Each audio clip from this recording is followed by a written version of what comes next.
یک صحابه آمد و گفت: یا رسول الله صلی الله علیه و سلم، همسایه من درخت خرما دارد و چند شاخه آن در خانه من هستند. وقتی که در آنها میوه میپزد، پس از پختن در خانه من میافتند. فرزندان من میگیرند آنها را و میخورند. ما غریب هستیم. همسایه ام در حال می آید و از دهان فرزندان من میگیرد میوه را. به همسایه ام بگو که با فرزندانم این طور معامله نکند. رسول اکرم صلی الله علیه و سلم آن را فریاد کرد. او منافق بود و او گفت: با همراه من یک سودا میکنی؟ او گفت: چی سودا؟ رسول اکرم صلی الله علیه و سلم گفتند: این درخت خرما را به من بده، در بدله این من در جنت برای تو خرما میدهم. این شخص گفت: یا رسول الله صلی الله علیه و سلم، این درخت را فرزندان من بسیار دوست می دارند. اگر درخت دیگری می شد راضی می شدم. این را نمی توانم، ببخش. گفت و برفت. در همین مجلس یک صحابه نشسته بود به نام ابوالدحداح.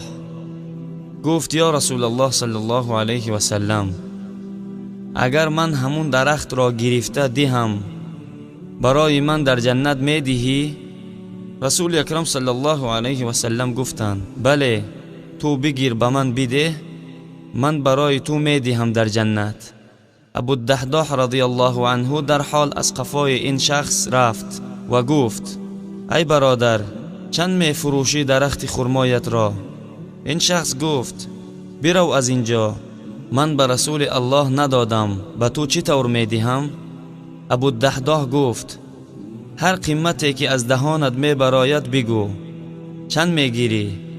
این شخص به خاطر جانش را خلاص کردن از این گفت: همه باغت را بده، درخت خرما را بگیر. در باغ 700 تا درخت خرما است.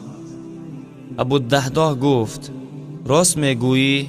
از قولت نمیگردی؟ این شخص گفت: چی من دیوانه هستم از قولم میگردم؟ من صاحب باغ 700 تا درخت خرما میشوم. ابوالدحداح گفت: تمام، درخت از من، باغ از تو. از خوشحالی دوان دوان به نزد رسول اکرم صلی الله علیه و سلم حاضر شد. گفت: یا رسول الله صلی الله علیه و سلم، من درخت خرما را سودا کردم با اون شخص. رسول اکرم صلی الله علیه و سلم گفتند: چه طور سودا کردی؟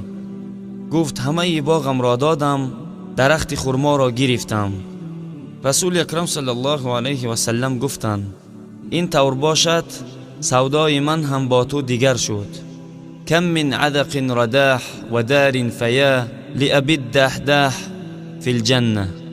ای دوست من با چشمانم دیده ایستاده ام که الله جل جلاله برای تو در جنت یک خانه نه بلکه قصرها بنا کرد، یک باغ نه بلکه باغها تیار کرد.